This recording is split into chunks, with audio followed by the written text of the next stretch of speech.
everybody, my name is Carrie Howard. I'm the coordinator for the Audubon Tern program.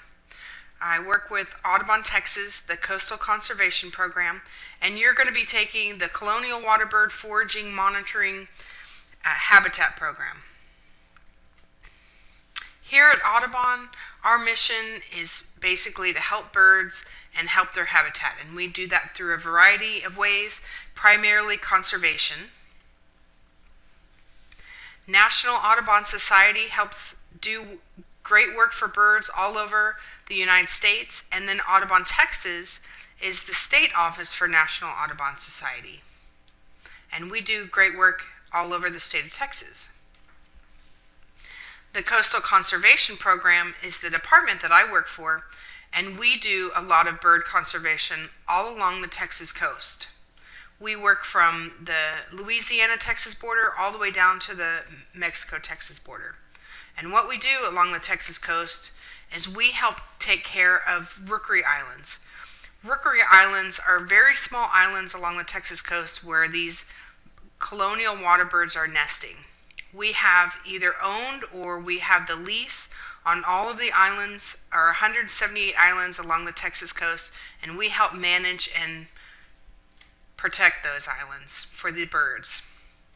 So what kind of birds are using these rookery islands for nesting? Those are colonial waterbirds. Colonial waterbirds are a big variety of birds: herons and egrets, pelicans and terns, even laughing gulls, spoonbills, and ibis. What makes a colonial waterbird is the colonial part refers to these birds' desire to nest in very large groups on these tiny little islands. The waterbird refers to the bird's dependency on water for food and for survival. What you'll be doing today is you'll be learning about how to collect data, how to do bird monitoring, and essentially you'll be helping us help the birds as we do real-life conservation and work with those surveys that you'll be providing through the Tern program. So I'll talk a little bit about what the Tern program is. Texas Estuarine Resource Network was a program that we designed to allow normal, everyday citizens to help contribute to real-life waterbird conservation. The backbone of our program is our citizen science waterbird monitoring, and you're taking that training today. We also do a lot of conservation and restoration, particularly on the nesting islands that these birds depend on every spring. And we also do a whole lot of education and community outreach because, as you know, there's a lot of people that live along the coast and share this habitat and space with the birds. So we'll talk a little bit about what is citizen science. Citizen science is a collection and analysis of data from our natural world, and it's typically associated with a university or some kind of government agency. But what it really is it's an opportunity for citizens to go out and you're going to be making observations. Then you're going to be thinking about what you're seeing, and you're going to be writing that down on our data sheets. Once you're complete with your data sheets, you'll be sending those to the biologist, and then that data that you send to the biologist we'll be using to help make better decisions for birds. So why are we interested in doing these surveys? Well, one of the reasons is because we feel that these water birds are at the top of the food chain. They are indicator species, and as indicators, they can tell us about the health of the systems. So unlike some land mammals, the water birds are not tied to the land. They can pick up and fly anywhere they want to go. So if there's a particular area that has a lot of food source and the ecosystem is very healthy, then we would typically find a lot more of these birds. Then in contrast, places that don't have a very healthy ecosystem and don't provide a lot of food source, we may not see very many birds. So we're looking at the absence and the presence of these birds and what type of birds to tell us, is this a healthy system or not? And is it worth looking at a little closer? So how we go about and do these surveys? Well, first we'll pick a site. We'll pick a site where we see birds are already feeding. It can be any type of site. It just has to contain some kind of water source. So it could be a wetland, it could be a stream or a river, it could be a duck pond, it can even be the bay or an open water setting. The type of water isn't as important. It can be fresh water, it can be salt water, or it can be a mixture of salt and fresh water, which we call brackish water. Then once we're at the site and we're observing the birds, we'll record what we see, the data, on our data sheet. Some of the things that we will need for our equipment. We're going to need binoculars. Although some of the places will get pretty close to birds, we definitely need binoculars to identify these birds and to be able to see them in far distances. We're also going to be using our field guides. This will help us with our bird identification and determining what kind of bird we're seeing. We'll have some clipboards and data sheets and of course something to write with. Those are our must-haves. We'll also be bringing out some water. We'll want to wear the type of clothing that will help protect us from the sun, the weather, and bugs, possibly also wearing hats and sunglasses. The type of field etiquette that we want to have out there is, although we're out there sharing this habitat and space with birds, we want to maintain the human access points. So we're going to stay on the path. We're not going to be walking on vegetation, and we're not going to be getting in the water. When we're observing birds, we want to move slowly and stay quiet so that we could observe the bird in its natural state and not interfere too much with what it's doing. And as we go out as a group, we also want to stay together. We don't want to wander off. So here's a look of what the first section of the data sheet looks like. The site code, which is the first portion we fill out, that'll be given to us by one of our Audubon, Texas Coastal Conservation Program biologists. And they work with mapping. And we'll talk a little bit more about that. We'll also put the site name. That's not nearly as complicated. That's basically the name of the place we're at. So if it's County Park 1, that's our site name. We'll also be putting down our survey date. Now to refer to the mapping portion, the latitude and longitude is basically where we are on the Earth. And we'll be recording this piece of information when we do our very first survey. We'll be using a GPS, a global positioning satellite device, in order to find out what our lat and long is. And what this will do is it'll take our position on the planet, so when we look at the mapping, we can say, hey, I'm right here. The next part that we'll be filling out on section 1 of the data sheet is whether or not this is a brand new site we've never been to, whether this is a site we've been to and we've already submitted data sheets here, or whether we're not really sure. If it's just an opportunity to take some data and we've never been here before, we can always put unknown, as we don't know if somebody else has been surveying that site. The other thing we want to look at are the tides. If we know the nearest low tide, we can write that down, but otherwise, what does the water level look like? Does it look like it's wind driven? It's being blown out of the bay or to a different direction? Does the water level appear high or does it appear unusually low? Or is this the type of place where it does not have a tidal influence? And we'll know it has a tidal influence if there's a connection to the ocean. A duck pond would be a very good example of a place that has no tidal connection. The next part we'll be filling out is we will start our survey time, we'll record that, and then when we're done with our bird survey, we'll record the end time as well. Some of the last pieces we'll be looking at are the weather conditions. We're very interested to know what are the weather conditions when we typically see a lot of birds out feeding. We'll also be recording the temperature and the average wind speed. If we have the opportunity, we would like to take the average wind speed out in the field. We'd be using a device, an anemometer, to record the average wind speed at our location. And that data can be very useful for analysis with our birds. And then the last portion for section 1, of course, is writing down our observers' names. and who's on our team as far as who's out there with us doing the bird survey for that day. The second section of the data sheet gets into the part of the water bird survey. This is what we're primarily looking at.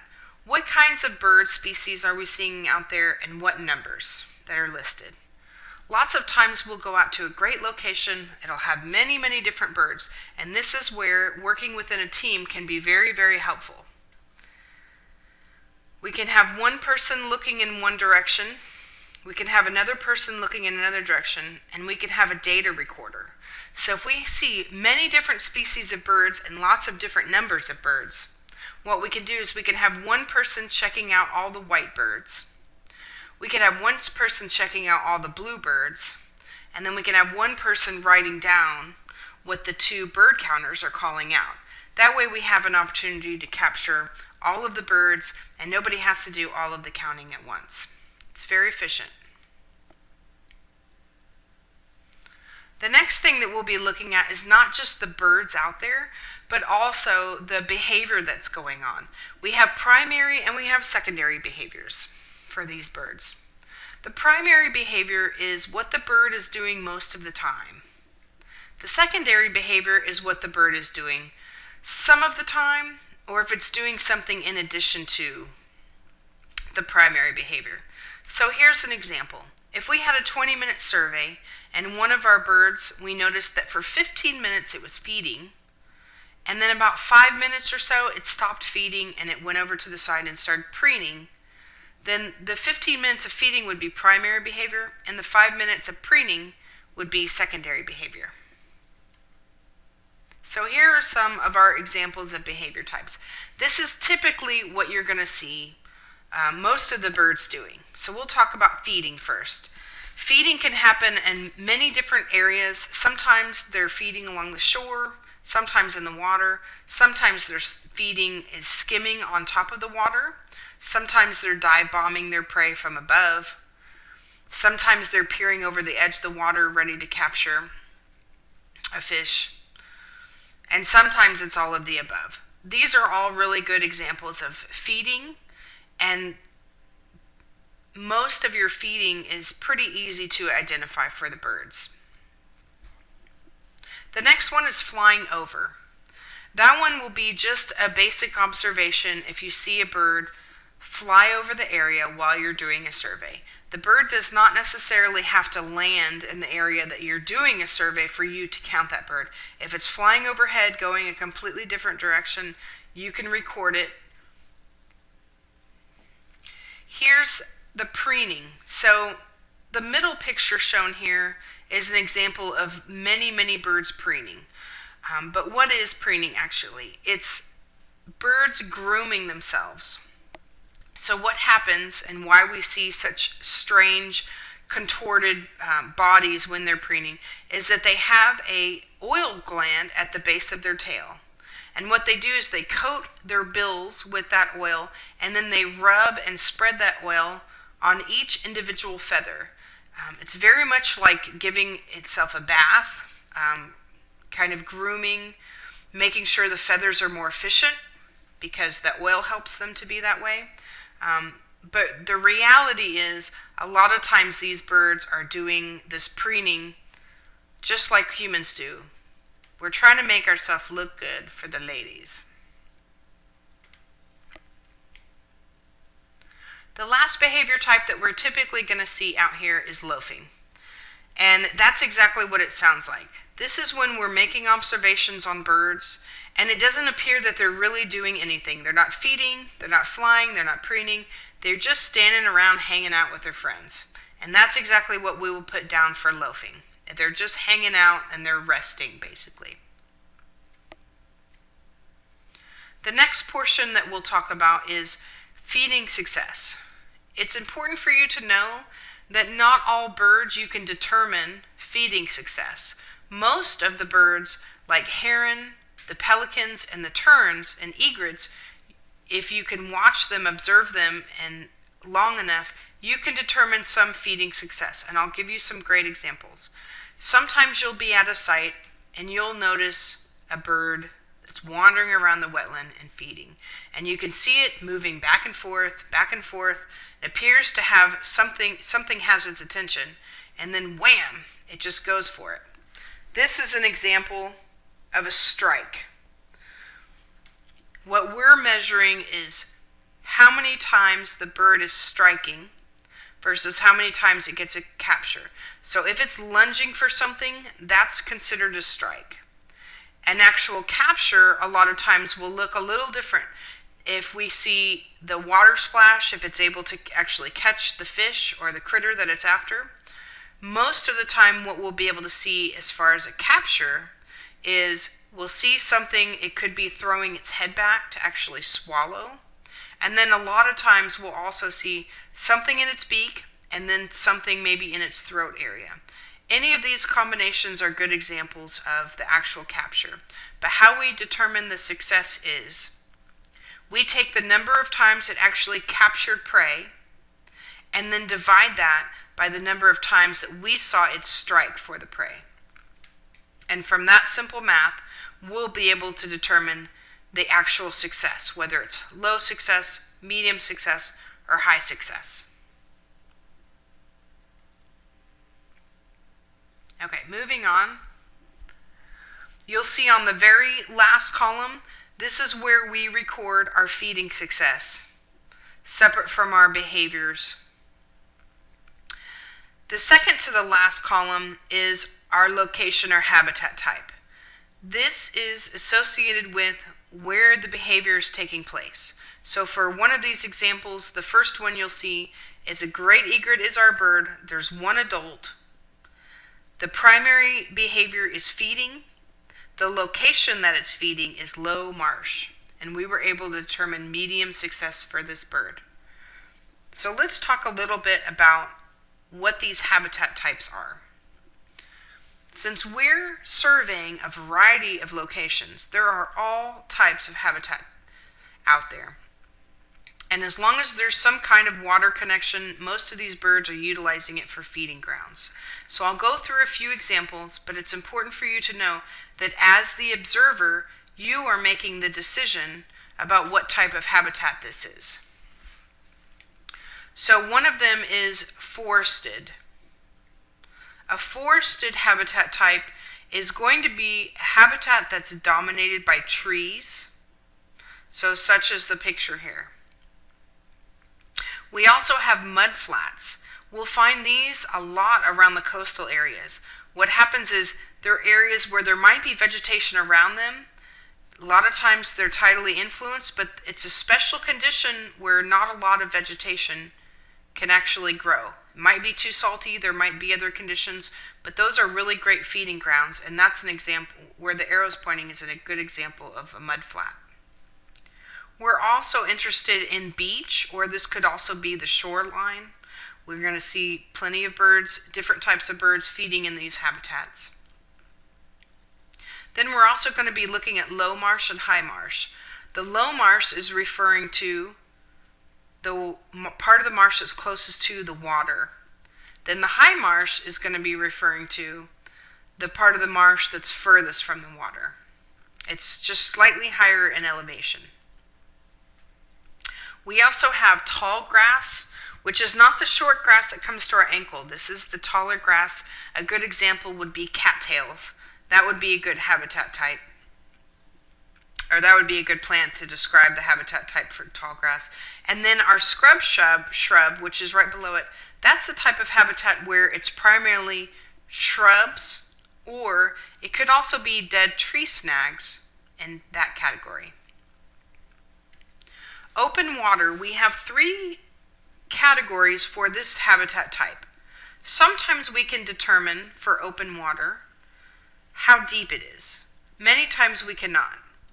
But if we can determine that the water level is very deep, then we might decide that the open water above knee is a good choice for that bird. One good example might be if we see a pelican dive bomb fish and we see the pelican submerge underwater and then come back up.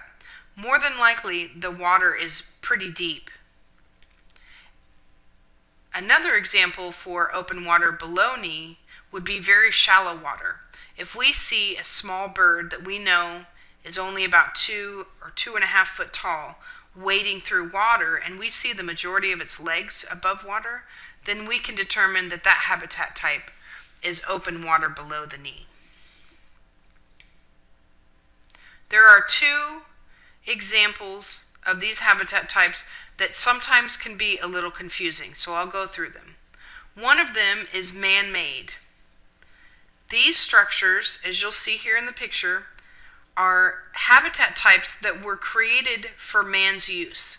So here in the picture, this is a ditch, a drainage ditch, and it was created for the water runoff after a rainstorm to be taken off the road and into the ditch. So if the reason that the water area or what's holding water was created for man's use, then it's man-made. Now, ponds can also be man-made, but typically, like in this picture, it's created for wildlife use. So if it's a man-made, but it's made for recreation or for wildlife use, then we would categorize it as pond. Again, as the observer, you're the one that will make the determination what type of habitat the bird is in for your data sheet. Now we go to section 3. This is the last section of the data sheet, and this refers to our disturbance section. This is our disturbance of humans and how humans interact with birds. So we'll be recording any human disturbance that we observe and what we observe. So there's various types. Could be kayakers, could be fishermen, boats. Then we're also writing down the quantity, how long we're noticing, the duration of the disturbance, and then we're also going to write down the result or the effect. Basically what the bird was doing as a result. So here's our 2 examples we have on there. One example is a story of a couple of fishermen and kayakers, and they were getting near some of the birds. And so for approximately 5 to 10 minutes, what we saw was the birds were lifted up and they stayed in the air until the kayakers paddled away from that area. Then the birds came back down. So that's what we recorded on our data sheet. The other example is a fast-moving boat. It was very loud. What we saw one moving boat. It passed by the area that we were observing birds for less than 5 minutes. And what we wrote down was, as the boat passed, the birds stopped feeding. They were observing the boat, and then once the boat left, the birds returned to feeding again. Those are all really good examples of human disturbance. So what will we be doing with this data once we've been turning in? Well, for a classroom setting, what would be great is a lot of times looking at the different types of birds that you find in different locations and seeing their abundance. This also can be tied into their habitats. The other thing that we can see are seasonal changes that we might see these water birds. So depending on the time of year, we might see more of certain species of birds versus other species of birds. These are all really important factors for us to better understand bird ecology, the habitats that they use, and their populations. So you have now completed the last of the monitoring for foraging grounds. If you have any questions, you can contact Carrie Howard at khoward@audubonTern.org. Thanks for watching the video. We look forward to seeing you outside. Happy birding.